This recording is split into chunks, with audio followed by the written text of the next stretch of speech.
Welcome to KTV. 30 ఏళ్లు దాటిన వారిలో చాలా మంది తమకు ఎదురయ్యే సమస్యల్ని వ్యక్తపరచగలరు, పరిష్కారాల దిశగా ఆలోచించగలరు. కానీ యువత, విద్యార్థి దశలో ఉన్నవారికి ఇది సాధ్యం కాదు. ఈ భావాలన్నీ వాళ్ళలోనే అణచిపెట్టుకుంటుంటారు. ఇది అధ్యయనాలు చెబుతున్న మాట. యువతలో ఆత్మహత్యలు నానాటికి పెరగడానికి ఇది ఓ కారణం.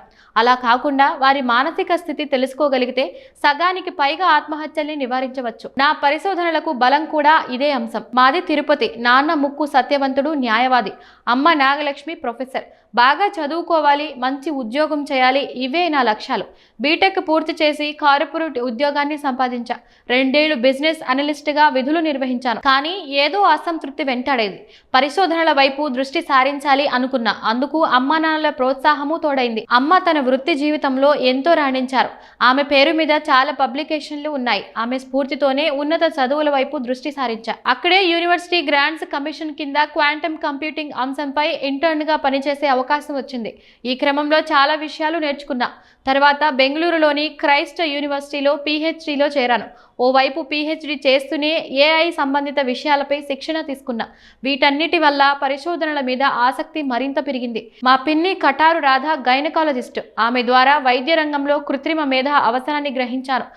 AIని ఉపయోగించి క్యాన్సర్ను గుర్తించే మోడల్ను ఆవిష్కరించాలనుకున్నా. ఆ దిశగా ప్రయత్నాలు మొదలుపెట్టాను. కానీ ఒకరోజు పత్రికలో యువత ఆత్మహత్యల గురించి చదివాను. బ్రేకప్లు, చదువులో ఎదురవుతున్న అడ్డంకులతో ఒత్తిడికి లోనవుతున్నారు.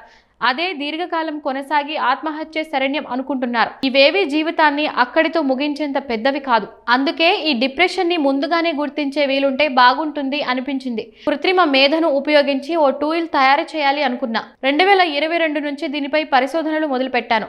కళాశాలలు, విశ్వవిద్యాలయాల నుంచి కొందరు విద్యార్థుల డేటాను సేకరించాను. 400 మందిని ఎంపిక చేసుకుని వారి మానసిక పరిస్థితిపై అధ్యయనాన్ని నిర్వహించాను.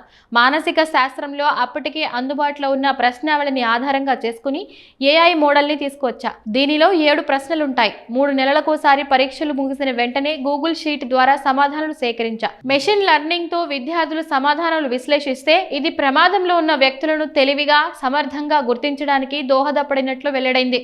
వీటిలో ఏవీ ప్రత్యక్ష ప్రశ్నలు కాదు, అన్నీ పరోక్షంగానే ఉంటాయి. దీనివల్ల జవాబులు ఇచ్చేవారు ఏ సంకోచం లేకుండా తమ మనసులోని భావాల్ని బయటికి చెబుతారు. వీటన్నిటిని బేరీజు వేసి డిప్రెషన్ ఛాయల్ని, సూసైడ్ టెండెన్సీని తెలుపుతుంది టూల్. ఈ పరిశోధనాంశం ప్రముఖ అంతర్జాతీయ జర్నల్లోనూ చోటు దక్కించుకుంది. దుబాయ్లో జరిగిన ప్రతిష్టాత్మక న్యూరో సైన్స్ కాన్ఫరెన్స్లో పురస్కారాన్ని దక్కించుకుంది. క్వాంటమ్ కంప్యూటింగ్, కృత్రిమ మేధను కలిపితే వచ్చే ఫలితాల మీద తదుపరి పరిశోధన చేస్తున్నాను. దీనిపై పుస్తకాన్ని రాశాను. లాలసా క్వాంటమ్ మెథడ్ను రూపొందించాను. ఇది పబ్లికేషన్కు సిద్ధమవుతోంది అన్నారు.